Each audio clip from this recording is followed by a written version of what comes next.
नमस्कार साथियों, मैं मनीष विहाल आप सभी का आपके अपने चैनल में तहे दिल से स्वागत और अभिनंदन करता हूं। आज हम लोग पढ़ रहे हैं कक्षा 11 की राजनीति विज्ञान का अध्याय 3 चुनाव और प्रतिनिधित्व, और आज उसमें है हमारा लेक्चर नंबर 5।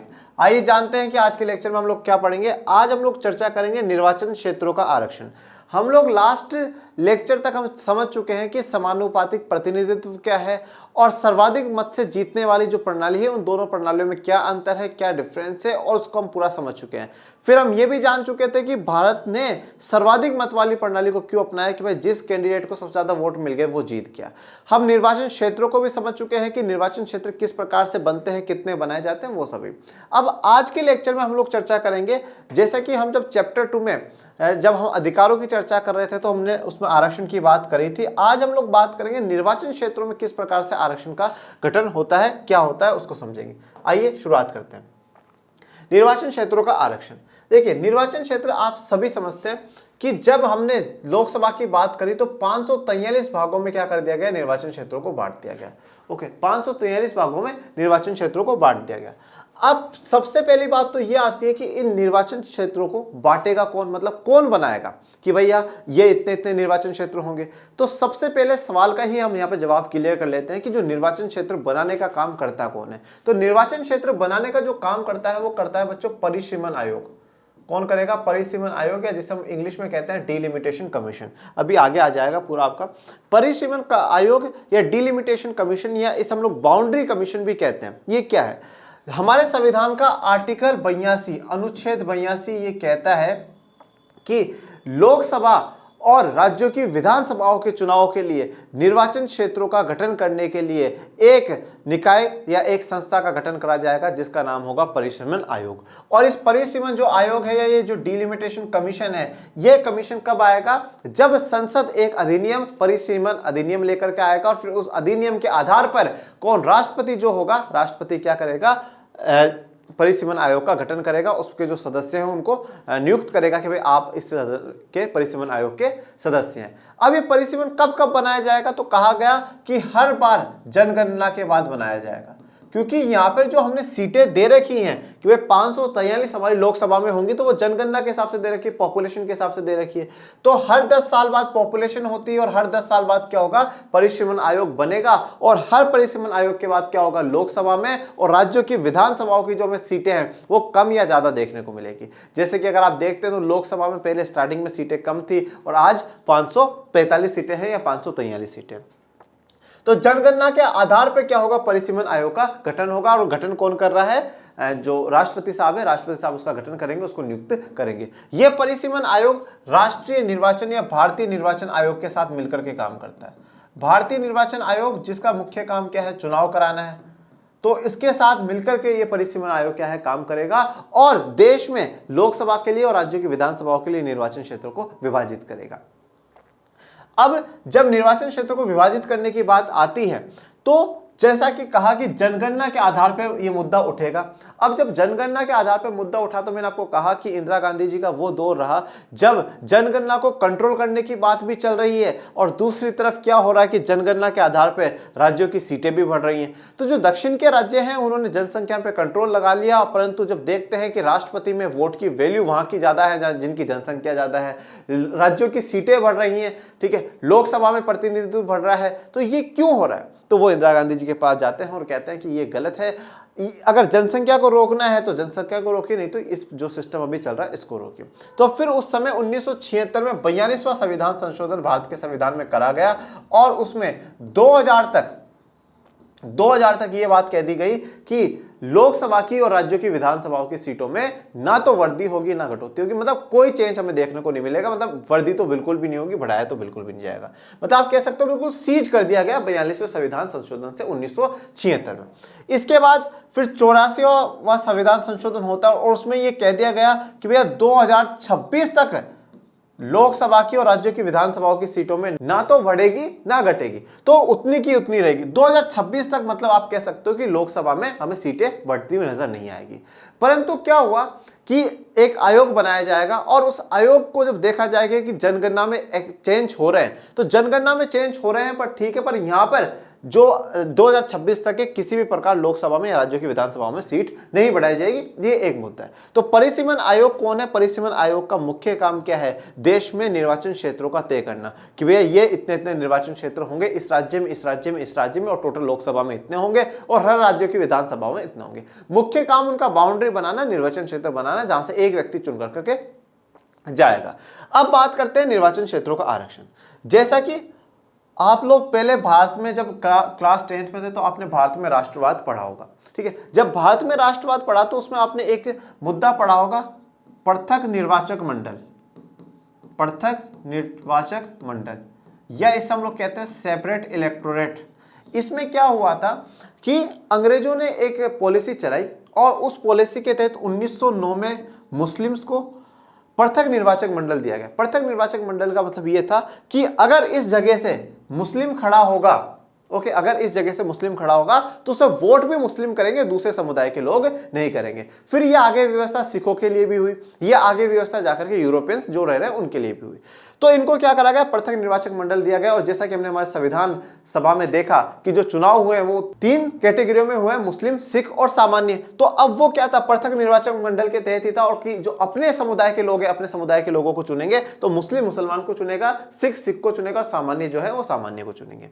इसी की डिमांड दलित समुदाय की तरफ से भी 1931 में होती है, ठीक है। और विशेष करके जो ये मांग उठाई गई, दलित समुदाय का जो प्रतिनिधित्व कर रहे थे वो बाबा साहब अंबेडकर कर रहे थे। उन्होंने गोलमेज सम्मेलन में मांग उठाई कि अगर भारत में सबसे बुरी स्थिति किसी की है, अगर मुसलमानों की तुलना, सिखों की तुलना, अगर सबसे ज्यादा बुरी स्थिति अगर भारत में किसी की है तो वो दलित समुदाय की है।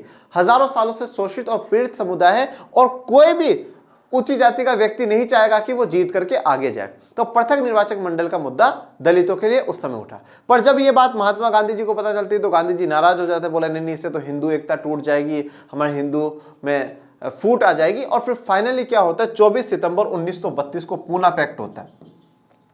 उस पूना पैक्ट में या पूना समझौते में यही बात कही जाती है कि जितनी आने वाले समय में जो भी लोकसभाएं, विधान परिषद, विधानसभाएं जो भी होंगी हमारी, उनमें क्या होगा?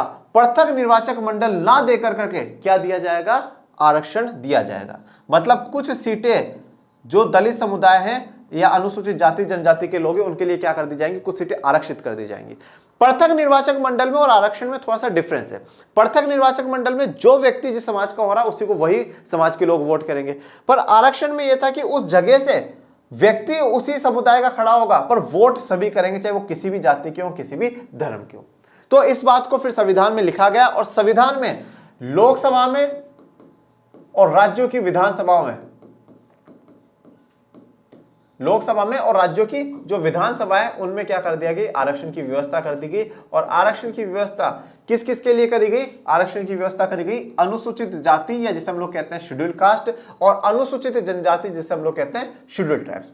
इनके लिए व्यवस्था करी गई कि लोकसभा में और राज्यों की विधानसभाओं में इनका प्रतिनिधित्व बढ़ाने के लिए। क्यों? क्योंकि अगर ऐसी व्यवस्था नहीं होती, जैसा कि देखिए आप क्लास 10th से पढ़ते हुए आ रहे हैं, आप लोगों ने बेल्जियम की कहानी पढ़ी। बेल्जियम में क्या था? मंत्री भी बराबर कर दिए गए। क्यों? क्योंकि देश में शांति बनी रहे और जो पिछड़ चुके हैं उनको बराबर आगे आने का मौका मिले। प्रतिनिधित्व का मौका मिलना चाहिए, रिप्रेजेंटेटिव का मौका मिलना चाहिए, क्योंकि उनकी समस्या वही बताते हैं। जैसे कि हम लोगों ने देखा कि स्थानीय निकायों में महिलाओं को आरक्षण की व्यवस्था करी गई, जिससे कि क्या हो? महिलाओं का प्रतिनिधित्व, उनकी आवाज जो है लोकतंत्र में मजबूत होनी चाहिए। तो अनुसूचित जाति और जनजाति को आरक्षित कर दिया गया कि कुछ सीटें इनकी क्या होंगी? आरक्षित होंगी। और किस हिसाब से आरक्षित होंगी? जितनी इनकी जनसंख्या होगी, जनसंख्या के अनुपात में ही क्या होगा? जनसंख्या के अनुपात में ही इनको लोकसभा में या राज्यों की विधानसभाओं में सीटें दे दी जाएंगी। मतलब जैसे मान लीजिए कि टोटल 10% अनुसूचित जाति के लोग हैं तो टोटल 10% सीटें मिल जाएंगी। जैसे कि मान लीजिए 545 का 54.5 तो 55 पर जो सीटें हैं वो शेड्यूल कास्ट के लोगों को या अनुसूचित जाति के लोगों को मिल जाएगी। ये एक आपको एग्जांपल में बता रहा हूं। तो जनसंख्या के अनुपात पे सीटों का गठन होगा अनुसूचित। मतलब अब यहां पर यह बात ध्यान दीजिएगा कि अनुसूचित जाति या जनजाति के लोगों को जो आरक्षण दिया गया है लोकसभा में या राज्यों की विधानसभाओं में, वो उनकी जनसंख्या के हिसाब से दिया गया है। वो किसी दूसरे का नहीं ले रहे हैं। उनकी जितनी पॉपुलेशन है वो उसी हिसाब से ले रहे हैं। वो ना ज्यादा ले रहे हैं ना कम। वो जितनी पॉपुलेशन होता है उनका प्रतिनिधित्व उस समुदाय की आवाज उठाने के लिए उन लोगों को वहां पर बिठाया गया। पर जब यह कहा गया था कि 2026 तक जब सीटें नहीं बढ़ेंगी, ठीक है, और जनसंख्या का हम जनगणना जो हो रही है उसको ध्यान में नहीं रखेंगे, परंतु 2002 में एक आयोग बिठाया गया, एक गठन करा गया और उसने ये कहा कि अनुसूचित जाति और जनजाति का जो अनुपात है वो बढ़ा है और उसके हिसाब से उनकी सीटों में भी क्या होनी चाहिए, वृद्धि होनी चाहिए और वो आयोग बनता है और फिर फाइनली 2001 की जनसंख्या के हिसाब से अनुसूचित जाति और जनजाति की सीटों को इंक्रीज कर दिया जाता है। पहले शेड्यूल कास्ट की 79 सीटें थी और अब जो हो गई है वो 84 हो गई हैं। पहले एसटी की अनुसूचित जनजाति की 34 के करीबन थी बच्चों, अब 41 हो चुकी है। ओके नहीं 47 हो चुकी है, तो ये पहले 41 होगी। तो इस प्रकार से जो टोटल आपको देखने को मिल रहा है 74, तो टोटल 131 सीटें क्या है SC ST के लिए रिजर्व कर दी गई है, किसमें, लोकसभा में। तो 545 में से 131 सीटें किसके लिए हैं, आरक्षित हैं अनुसूचित जाति और जनजाति के लिए। ठीक है, आइए अब आगे पूरा पढ़ते हैं और आपको और चीजें जहां जहां जरूरत पड़ेगी मैं आपको समझाता जाऊंगा। हमने पहले पढ़ा कि सर्वाधिक मत से जीत वाली प्रणाली में किसी निर्वाचन क्षेत्र में जिस किसी उम्मीदवार को सबसे अधिक वोट मिल जाता है उसे ही चुनाव घोषित कर दिया जाता है। तो ये हम लोग लास्ट लेक्चर तक बिल्कुल क्लियर कर चुके हैं कि जिसको सबसे ज्यादा वोट मिल जाएगा वही व्यक्ति जीत जाएगा और इसी को हम लोगों ने क्या कहा है, सर्वाधिक मत से जीत वाली प्रणाली, कि जिसको सबसे ज्यादा वोट मिलेंगे वह व्यक्ति क्या होगा, जीत जाएगा या उसे हम चुनाव या इलेक्टेड हम उसे घोषित कर देंगे। इससे छोटे छोटे सामाजिक समूहों का अहित हो जाता है, यह भारतीय सामाजिक परिवेश में और भी अधिक महत्वपूर्ण हो जाता है। देखिए अब हम लोगों ने क्या चर्चा करी थी, जब हम इजराइल में समानुपातिक प्रतिनिधित्व और भारत में सर्वाधिक मत वाली प्रणाली पर चर्चा कर रहे थे, तो हम ये कह रहे थे कि जब सर्वाधिक वोट मिल जाते हैं तो जो बाकी लोगों ने जिन पार्टियों को या जिन विचारधाराओं को वोट करा वो वोट खराब हो जाते हैं, तो उनका प्रतिनिधित्व हमें देखने को नहीं मिलता। पर इजराइल में जो समानुपातिक प्रतिनिधित्व है, अगर किसी पार्टी को 5% भी वोट मिले तो उसे उतनी सीटें मिल रही, तो मतलब एक छोटे से छोटे विचारधारा, छोटे से छोटे एक समुदाय का भी क्या हो रहा है, प्रतिनिधित्व हो रहा है। परंतु भारत की व्यवस्था में जहां पर सर्वाधिक मत से जीत वाली प्रणाली अपनाई, उसमें तो ऐसा नहीं हो रहा है। अगर किसी ने किसी पार्टी को वोट करा और उससे ज्यादा वोट किसी को मिल गए तो वो जीत गया, पर उस पार्टी का तो प्रतिनिधित्व वहां पे पहुंचा ही नहीं। तो इसलिए क्या करा गया कि जरूरी ये हुआ कि जब सभी सामाजिक समूहों का क्या होना चाहिए, प्रतिनिधित्व हमारे लोकसभा में होना चाहिए, विधानसभाओं में होना चाहिए। तो छोटे छोटे जो हमारे सामाजिक समूह है उनको इस बात का क्या अहित या उसको इससे समस्या उत्पन्न हो सकती है, परेशानी।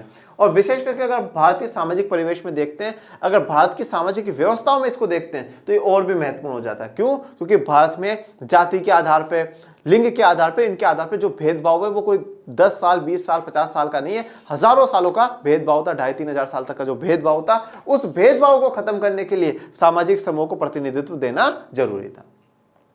हमारे यहाँ जाति आधारित भेदभाव का इतिहास रहा है। ठीक है, जाति आधारित जो भेदभाव है उसका इतिहास रहा है, अपन लोग चैप्टर 2 में है उसमें भी देख चुके हैं।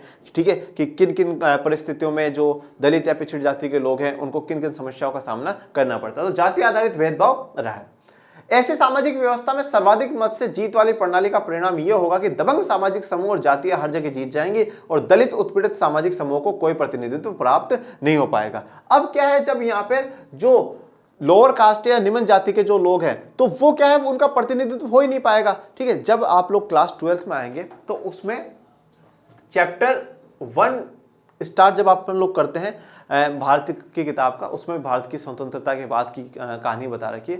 तो उसमें जब पहली बार चुनाव होते हैं, चैप्टर 2 में बताया गया है कि जब पहली बार भारत में चुनाव होते हैं 1951 से 1952 के, उस समय लोग नेहरू के लिए ये कहते हैं कि नेहरू एक बहुत बड़ा जुआ खेल रहे हैं लोकतंत्र में। भारत जैसे देश में लोकतंत्र सफल ही नहीं हो सकता।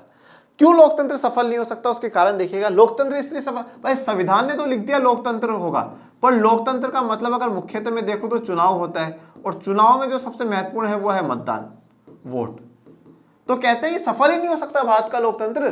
कैसे सफल हो जाएगा? बोले जहां पर इतने अशिक्षित लोग हों तो क्या वो शिक्षित जो पढ़े लिखे लोग हैं वो अशिक्षितों को वोट देने देंगे? क्या उनको समझ में आएगा वोट होता क्या है, कैसे देना है? ठीक है, जो उच्च जाति के लोग हैं, क्या वो उच्च जाति के लोग जो निम्न जाति के लोग हैं उनको वोट देने देंगे, उनको आगे आने देंगे? क्या पुरुष महिलाओं को आगे आने देंगे? पुरुष क्या महिलाओं को इतनी भागीदारी देंगे कि नहीं नहीं वो भी वोट दे और सरकार को चुने या सरकार में भागीदारी अपनी करे? जो गरीब, जो अमीर वर्ग के लोग हैं, क्या वो गरीब वर्ग के लोगों को आगे आने देंगे? इतने सवाल हमारे लोकतंत्र पे खड़े करेंगे। ठीक है, और कहा गया कि दुनिया का सबसे बड़ा जुआ जवाहरलाल नेहरू खेल रहे हैं लोकतंत्र के लिए। कभी भी भारत में लोकतंत्र सफल नहीं हो सकता, पर जब उस समय 50% से ज्यादा वोटिंग हुई तो जिन जिन लोगों ने भारत के लोकतंत्र पर सवाल उठाया उनके मुंह पे करारा तमाचा भारत की जनता ने मारा। मतलब आधी से ज्यादा जनसंख्या जो कि अशिक्षित थी, जो पिछड़ी हुई थी, शोषित थी, उन लोगों को नहीं पता था मतदान क्या होता है, वोटिंग क्या होता है, उसने जब 50% से ज्यादा वोटिंग करके पूरी दुनिया को चौंका दिया कि नहीं, हमें ज्ञान है, हम लोकतंत्र को जानते हैं और हम लोकतंत्र को अपनाएंगे, और लोकतंत्र को ही भारत ने अपनाया और आज तक भारत में लोकतंत्र कायम है। तो यहां पर बस यही सवाल उठता है कि अगर हम कोई स्पेशल सुविधा, अगर कोई विशेष सुविधा नहीं करते, जो पिछड़ी हुई जातियां रह गई हैं, जो पिछड़े हुए वर्ग रह गए, तो क्या होता है, जो दबंग सामाजिक समूह हैं, जो ऊंची जाति के लोग हैं या जो बड़े वर्ग के लोग हैं, अमीर हैं, वो क्या करते हैं, सभी जगह जीत जाते हैं, वो सारी जातियां जीत जाती, और फिर क्या है, दलितों का जो उत्पीड़ित समाज है, जो पिछड़ा हुआ है, जो शोषित है, जिसका शोषण हुआ है, उनका कोई भी प्रतिनिधित्व प्राप्त नहीं होता, उनको कोई भी जगह लोकसभा में या विधानसभाओं में नहीं मिलती, उनकी कोई भी सीटें वहां पर नहीं होती। तो फिर इनकी समस्याओं को उठाता कौन बताता है कि देश में इतने अत्याचार हो रहे हैं? क्योंकि जो दबंग सामाजिक समूह की जातियां हैं वो तो अत्याचार कर रही है, तो वो तो कभी जाके ये नहीं बताएंगे कि नहीं भैया इतना अत्याचार हो रहा है। तो यहाँ पर उस अत्याचारों का पता चलना चाहिए और उसके समस्याओं का समाधान निकलना चाहिए, और समाधान यही था कि प्रतिनिधित्व लोगों को मिलना चाहिए।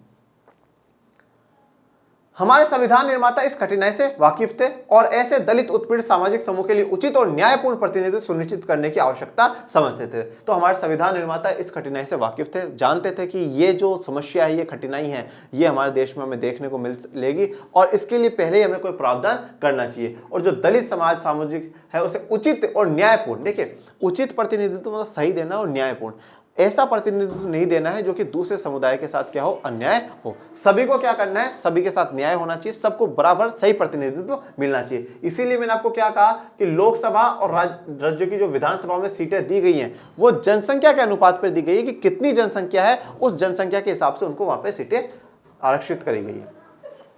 स्वतंत्रता के पूर्व भी इस विषय पर बहस हुई थी और ब्रिटिश सरकार ने पृथक निर्वाचन मंडल की शुरुआत करी। तो ये बात मैंने आपको बताई, पृथक निर्वाचन मंडल की बात, ठीक है, ब्रिटिश सरकार ने शुरुआत करी थी। इसका अर्थ यह था कि किसी समुदाय के प्रतिनिधि के चुनाव में केवल उसी समुदाय के लोग वोट डाल सकेंगे। जैसा कि मैंने कहा कि अगर मुस्लिम समुदाय को पृथक निर्वाचन मंडल मिल चुका है तो मुस्लिम ही चुनाव में खड़ा होगा और उसको जो वोट करेंगे वो सारे कौन करेंगे, मुस्लिम से ही करेंगे। अगर सिख समुदाय का खड़ा हुआ है तो उसको, अगर सिख खड़ा हुआ तो उसको वोटिंग भी कौन करेगा, सिख करेगा। सिख को वोट ना मुस्लिम कर सकता है, ना दूसरी जाति दूसरे धर्म के लोग कर सकते हैं, और ना मुस्लिम को दूसरी जाति दूसरे धर्म के लोग वोट कर सकते हैं। संविधान सभा के अनेक सदस्यों को इस पर शंका थी, तो ये डाउटफुल था कि बोले नहीं यार ये तो गलत चीज है, इस पर डाउट था। तो फिर इसके लिए उनका विचार था कि ये व्यवस्था हमारे उद्देश्यों को पूरा नहीं करेगी, जो एकता का उद्देश्य उसको पूरा नहीं करेगी, इसलिए आरक्षित निर्वाचन क्षेत्रों की व्यवस्था को अपनाया गया। तो पृथक निर्वाचक मंडल को ना अपना करके आरक्षित निर्वाचन क्षेत्रों की व्यवस्था को अपनाया गया है। इस व्यवस्था के अंतर्गत किसी निर्वाचन क्षेत्र में सभी मतदाता वोट तो डालेंगे, लेकिन प्रत्याशी केवल उसी समुदाय या सामाजिक वर्ग का होगा जिसके लिए वह सीट आरक्षित है। तो अब यहां पर क्या होगा, मान लीजिए ये जगह, इस जगह पे ये कह दिया गया कि भैया शेड्यूल कास्ट का, अनुसूचित जाति का ही व्यक्ति खड़ा होगा। अब व्यक्ति अनुसूचित जाति का ही खड़ा होगा, परंतु वोट कोई भी डाल सकता है, स्वर्ण जाति का भी डाल सकता है, मुस्लिम भी डालेगा, सिख भी डालेगा, सभी के सभी लोग वोट डालेंगे, पर जो कैंडिडेट जितने भी खड़े होंगे वो अनुसूचित जाति के ही खड़े होंगे। ठीक है, अगर ये मान लीजिए ये अनुसूचित जनजाति के लिए, एसटी के लिए फिक्स कर दी, रिजर्व कर दी, तो उस पर सारे के सारे जो कैंडिडेट्स खड़े होंगे वो एसटी कम्युनिटी के ही खड़े होंगे। अनेक ऐसे सामाजिक समूह हैं जो पूरे देश में फैले हुए हैं, किसी एक निर्वाचन क्षेत्र में उनकी इतनी संख्या नहीं होती कि वे किसी प्रत्याशी की जीत को प्रभावित कर सके। अब आप ऐसा सोचोगे कि भैया यहां पर तो क्या होगा कि जीत जाएंगे, परंतु ऐसा नहीं है। जो हम लोगों ने देखा है लास्ट की क्लासेस में, 10th में भी आपने ये चीजें पढ़ी होंगी कि चुनाव सिर्फ और सिर्फ जातियों का खेल नहीं है। अब ऐसा नहीं है कि यहां पर जितना भी लोग हैं वो सारे के सारे शेड्यूल कास्ट के, अन्य जातियों के भी हैं। ठीक है, फिर पार्टियों का भी प्रभाव होता है, कोई लोग पार्टियों के हिसाब से वोट करते हैं कि नहीं हम पार्टियों को वोट देंगे। तो यहां पर क्या होता है कि जो काफी जो सामाजिक समूह है, अब जैसे अनुसूचित जाति है तो वो सिर्फ और सिर्फ इस एरिया में तो नहीं है, पूरे देश में फैले हुए हैं। अनुसूचित जाति ऐसा तो नहीं है उस एरिया में, पूरे देश में फैले हुए हैं। तो ऐसे जो सामाजिक समूह होते हैं वो एक निर्वाचन क्षेत्र में नहीं, उनकी संख्या पूरे देश में होती है। तो ऐसा नहीं है कि वो एक जाति प्रत्याशी की जीत को प्रभावित कर सके। लेकिन पूरे देश में नजर डालने पर वे अच्छे खासे बड़े समूह के रूप में दिखाई देते हैं। उन्हें समुचित प्रतिनिधित्व देने के लिए आरक्षण की व्यवस्था जरूरी हो जाती है। तो अगर हम एक क्षेत्र में देखते हैं तो शायद वो आपको बहुत कम नजर आए, पर जब हम उन्हें पूरे देश में देखते हैं तो एक बड़ा समूचा हमें एक बहुत बड़ा समूह हमें देखने को मिलता है, और उस पूरे बड़े समूह के लिए एक हमें समुचित प्रतिनिधित्व, समुचित जो प्रतिनिधित्व मतलब सही एक उचित प्रतिनिधित्व उनको मिलना जरूरी है, और उसके लिए आरक्षण की व्यवस्था बहुत जरूरी हो जाती है। संविधान अनुसूचित जातियों और जनजातियों के लिए लोकसभा और राज्यों की विधानसभाओं में आरक्षण की व्यवस्था करता है। ओके, तो अनुसूचित जाति और जनजातियों के लिए लोकसभा और राज्यों की विधानसभाओं में आरक्षण की व्यवस्था उसने करी है। प्रारंभ में यह व्यवस्था 10 वर्ष के लिए की गई थी, पर अनेक संवैधानिक संशोधनों द्वारा इसे बढ़ाकर 2020 तक कर दिया गया। देखिए ये बात यहां पर ध्यान दीजिएगा कि जो 545 सीटें आज के दौर में है, उस समय में भी 2 सीटें एंग्लो इंडियन के लिए और कुछ सीटें एससी और एसटी के लिए कहा गया कि रिजर्व होंगी।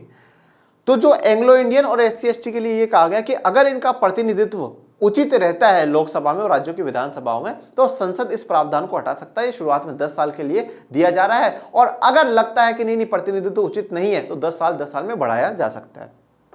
तो सबसे पहले 26 जनवरी 1950 से संविधान जब लागू हुआ, तो इसका मतलब हुआ 25 जनवरी 1960 तक ये लागू है। ठीक है, 1960 तक ये लागू है। फिर क्या हुआ, इस टाइम पीरियड से पहले 10 साल के लिए इसको और बढ़ा दिया गया, संविधान में एक बार संशोधन करा गया, फिर और बढ़ा दिया, फिर इसे 1970 तक कर दिया गया, फिर एक बार और संशोधन करा गया 1980 तक, फिर एक बार और संशोधन करा गया 1990 तक, फिर 2000 तक, फिर 2010 तक, और फिर 2020 तक, और फिर फाइनली दिसंबर 2019 में आकर करके भारत की संसद ने इसे 2030 तक कर दिया है। मतलब लोकसभा में और राज्यों की जो विधानसभाओं में अनुसूचित जाति और जनजातियों के लिए जो प्रतिनिधित्व वाला आरक्षण है वो 2030 तक रहेगा। अब 30 के बाद फिर से संसद में इस पर चर्चा होगी। आरक्षण की अवधि खत्म होने पर संसद इसे और आगे बढ़ाने का निर्णय ले सकता है। ठीक है, ये देखिए ये सभी कानूनों की तरह है कि भाई जब लिख दिया गया 10 साल के लिए, और कोई भी संशोधन अगर करना है तो उसकी पूरी ताकत संसद के हाथ में होती है। तो यहां पे भी संसद के हाथ में थी, अगर अवधि खत्म होती है, टाइम पीरियड खत्म होता है, तो संसद उसे आगे बढ़ा सकता है। इन दोनों समूहों की आरक्षित सीटों का वही अनुपात है जो भारत की जनसंख्या में इनका अनुपात है। यह बहुत इंपॉर्टेंट बात है। ठीक है, तो जितना इनका टोटल पॉपुलेशन है, भाई ये टोटल पॉपुलेशन, और इसमें से मान लीजिए इतनी पॉपुलेशन एससी वर्ग की है या अनुसूचित जाति की है, तो उतनी ही सीटें आरक्षित हुई हैं लोकसभा में। ओके, और ये राज्य है पूरा, और इस राज्य में मान लीजिए इतना इनका टोटल पॉपुलेशन है, तो इतनी सीटें राज्यों की विधानसभाओं में आपको देखने को मिलेगी। तो जितनी इनकी जनसंख्या, उस जनसंख्या के अनुपात में, उसी रेशियो में ये लोग क्या ले रहे हैं, आरक्षित सीटें ले रहे हैं, उससे ज्यादा नहीं। लोकसभा की 543 निर्वाचित सीटों में से 84 अनुसूचित जाति के लिए, जो मैंने आपको कहा कि पहले 79 थी, और अनुसूचित जनजाति के लिए 47, जो कि पहले 41 के करीबन थी। तो 26 जनवरी 2019 की स्थिति के लिए आरक्षित है। आप इसको 2029 कर लीजिएगा बच्चों। ठीक है, 2029 2030 तक इसको ले जाइएगा, क्योंकि ये हो चुका है, किताब पुरानी है तो उस हिसाब से डेटा चल रहा है। कौन से निर्वाचन क्षेत्र आरक्षित होंगे, ये कौन तय करता है, किस आधार पर यह निर्णय लिया जाता है? यह निर्णय एक स्वतंत्र संस्था द्वारा लिया जाता है, जिसे हम लोग क्या कहते हैं, परिसीमन आयोग, डिलिमिटेशन कमीशन या बाउंड्री कमीशन भी हम इसे कहते हैं। राष्ट्रपति परिसीमन आयोग का गठन करते हैं। तो अभी हमारे राष्ट्रपति कौन है, श्रीमती द्रौपदी मुर्मू जी हमारी राष्ट्रपति हैं। ये चुनाव आयोग के साथ मिलकर काम करता है। अब देखिए इसमें सदस्य कौन होते हैं। इसमें चुनाव आयोग, जो भारतीय चुनाव आयोग है, उसके जो मुख्य निर्वाचन आयोग है वो आयुक्त हैं, वो होंगे। राज्यों के जो निर्वाचन आयोग है उनके जो मुख्य आयुक्त हैं वो लोग होंगे। इसका गठन पूरे देश में निर्वाचन क्षेत्रों की सीमा खींचने के उद्देश्य से किया जाता है। तो भाई आपको सीमा मतलब बाउंड्रीज आपको ड्रॉ करनी है, बाउंड्रीज आपको खींचनी, मतलब आपको निर्वाचन क्षेत्र बनाने हैं कि इतने निर्वाचन क्षेत्र अब लोकसभा के लिए होंगे, इतने निर्वाचन क्षेत्र अब राज्यों की विधानसभाओं के लिए होंगे।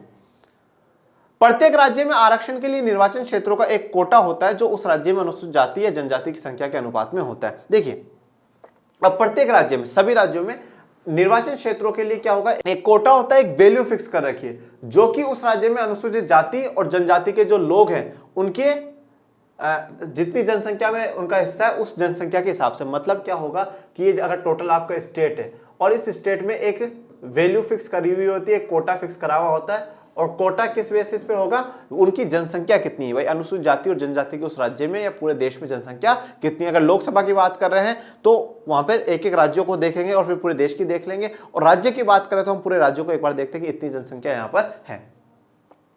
परिसीमन के बाद परिसीमन आयोग प्रत्येक निर्वाचन क्षेत्र में जनसंख्या की संरचना देखता है। अब परिसीमन आपने कर लिया, पूरी बाउंड्रीज आपने बना ली। अच्छा, टोटल यहाँ पर 200 सीटें बनती है। ओके ठीक है, 200 सीटें बन गई। अब 200 में से फिर वो जनसंख्या, अच्छा जनसंख्या कितनी थी, जनसंख्या देख के उन्होंने 200 सीटें बनाई होंगी, टोटल 200 हो गई।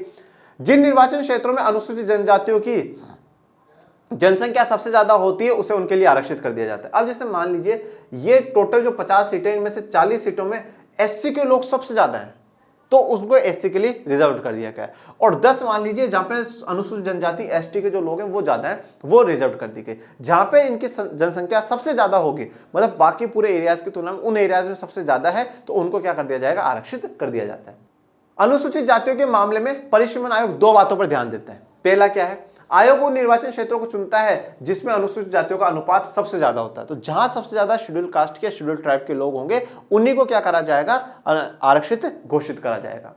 लेकिन वह इन निर्वाचन क्षेत्रों को राज्य के विभिन्न भागों में भी फैला देता है। अब देखिए क्या है, इन निर्वाचन क्षेत्रों को राज्य के विभिन्न भागों में फैला देता है। तो वो ऐसा नहीं है कि भाई अब उस एरिया तक है, तो वो अलग अलग एरिया में उसको कर देता है। क्यों ऐसा करने का कारण क्या है कि देखो, अनुसूचित जाति या जनजाति के जो लोग हैं वो उनका बिखराव पूरे देश में, ऐसा नहीं है कि वो एक ही एरिया में रह रहे हैं तो भाई उस एरिया की जो सीटें आरक्षित कर दी जाए, वो पूरे देश में बिखरे हुए हैं। तो जहां जहां उनका क्या होगा, ज्यादा जनसंख्या होगी, वो वहां वाले तो एरिया घोषित कर देंगे, पर भाई उनका तो फैलाव पूरे जगह है ना, पूरी जगह फैलाव है। तो ये जो निर्वाचन क्षेत्र को है, इनको क्या विभिन्न भागों में वो फैला देता है परिसीमन आयोग। जब कभी भी परिसीमन का काम होता है, इन आरक्षित निर्वाचन क्षेत्रों में कुछ परिवर्तन कर दिया जाता है।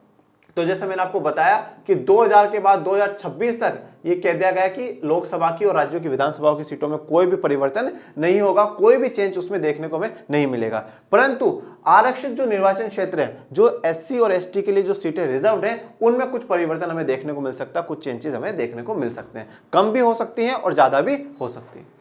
संविधान अन्य उपेक्षित या कमजोर वर्गों के लिए इस प्रकार के आरक्षण की कोई व्यवस्था नहीं करता है। तो संविधान ने जो बाकी कोई कमजोर वर्ग है, चाहे वो महिला हो या और कोई वर्ग हो, उनके लिए इस प्रकार की कोई भी व्यवस्था नहीं करी है। इधर लोकसभा और राज्यों की विधानसभाओं में महिलाओं के लिए आरक्षण की जोरदार मांग उठी है। ठीक है, आप लोग क्लास 10th में भी पढ़ करके आए हैं, महिलाओं का जो राजनीतिक प्रतिनिधित्व है, उनकी जो सीटें हैं लोकसभाओं में, राज्यों की विधानसभाओं में, वो बहुत कम है। ये देखते हुए कि प्रतिनिधि संस्थाओं में बहुत कम महिलाएं चुनी जाती है, उनके लिए 1/3 सीटें आरक्षित करने की बात हो रही है। तो अब क्या है कि ये जो जितनी प्रतिनिधि संस्थाएं, चाहे वो लोकसभाएं हो, राज्यों की विधानसभाएं हो, उन सब में क्या हो रहा है, महिलाओं की बहुत कम संख्या चुनी जा रही है। ठीक है, जैसा कि हम लोगों ने लास्ट 10th में पढ़ा था, 11.9% ही चुनी जा रही है, मतलब 12% ही महिलाएं चुनी जाती हैं। और ये 12% करीबन 78 या 80 लोग हैं, तो 80 महिलाएं हमें देखने को मिलती है, 80 के आसपास की महिलाएं देखने को मिलती है। बाकी महिलाएं बहुत, मतलब आप देखिए 545 में से सिर्फ और सिर्फ 80 महिलाएं, 100 भी नहीं हो पा रही। तो इसलिए क्या कहा गया कि 1/3 सीटें महिलाओं के लिए आरक्षित होनी चाहिए, जो महिलाओं का प्रतिनिधित्व, बड़ी जो संस्थाएं जहां पे मुख्य निर्णय हो रहे हैं, लोकसभा और राज्यों की विधानसभा, उनमें इनका आवाज बढ़नी चाहिए। फिर शहरी और ग्रामीण स्थानीय सरकारों में महिलाओं के लिए सीटें आरक्षित कर दी गई। तो ये चीज हम लोग देख चुके हैं कि शहरी और ग्रामीण जो स्थानीय सरकार हैं, जिसमें हम लोग क्या बात करते हैं, हम बात करते हैं पंचायती राज की, हम बात करते हैं शहरी स्थानीय शासन व्यवस्था की, जिसमें नगर निगम, नगर पालिका, नगर परिषद, नगर पंचायत ये आ जाती हैं। तो उनमें क्या करा गया कि सीटें जो है आरक्षित कर दी गई महिलाओं के लिए, कितनी, 1/3 या आप कह सकते हैं 33%। कुछ राज्यों में अलग भी है, जैसे बिहार में 50% कर रखी है। ठीक है, बिहार में महिलाओं के लिए 50% है स्थानीय शासन व्यवस्था में। लोकसभा और विधानसभा में ऐसी व्यवस्था करने के लिए संविधान का संशोधन करना पड़ेगा। तो अगर आप कोई भी प्रावधान देश में लागू करते हो तो उसको आपको संविधान में डालना होगा, और इसके लिए आपको क्या करना पड़ेगा, संविधान में बदलाव या चेंज करना पड़ेगा। इसके लिए लोकसभा में कई बार संशोधन प्रस्ताव लाया गया, पर उसे पारित नहीं किया जा सका। तो ये ऐसे प्रस्ताव, ऐसे प्रपोजल बहुत सी बार लोकसभा में, हमारी राज्यसभाओं में आए हैं, परंतु वो पारित नहीं हुए, मतलब वो कानून नहीं बने, मतलब ये चीज लागू नहीं हुई कि महिलाओं के लिए भी क्या हो, लोकसभा और राज्यों की विधानसभाओं में आरक्षण जैसी व्यवस्था होनी चाहिए। ओके, तो आज का ये जो हमारा लेक्चर था, ये ज्यादा बड़ा नहीं है, इसमें हमने निर्वाचन क्षेत्रों में आरक्षण पढ़ा। अब नेक्स्ट से जो हमारे लेक्चर आएंगे उसमें हम लोग पढ़ेंगे कि जो भारत में जो चुनाव व्यवस्था है और चुनाव कराने वाली जो संस्था है भारतीय निर्वाचन आयोग, हम उसके बारे में जानेंगे। हम उसके बारे में पूरा डिटेल में जानेंगे, आर्टिकल अनुच्छेद 7 जानेंगे। जैसे आज हमने अनुच्छेद 82 की चर्चा करी, आर्टिकल 82 की चर्चा करी। अब निर्वाचन आयोग के लिए और चुनाव के लिए कौन कौन से आर्टिकल हमारे संविधान में जुड़े हुए हैं, उनकी चर्चा करेंगे। और आप पढ़ते रहिए, आगे बढ़ते रहिए। कोई भी समस्या हो आप कमेंट बॉक्स में लिखिएगा, और ज्यादा से ज्यादा लाइक, शेयर, सब्सक्राइब करिए। मिलते हैं नेक्स्ट लेक्चर में, तब तक के लिए थैंक यू सो मच। जय हिंद, जय भारत।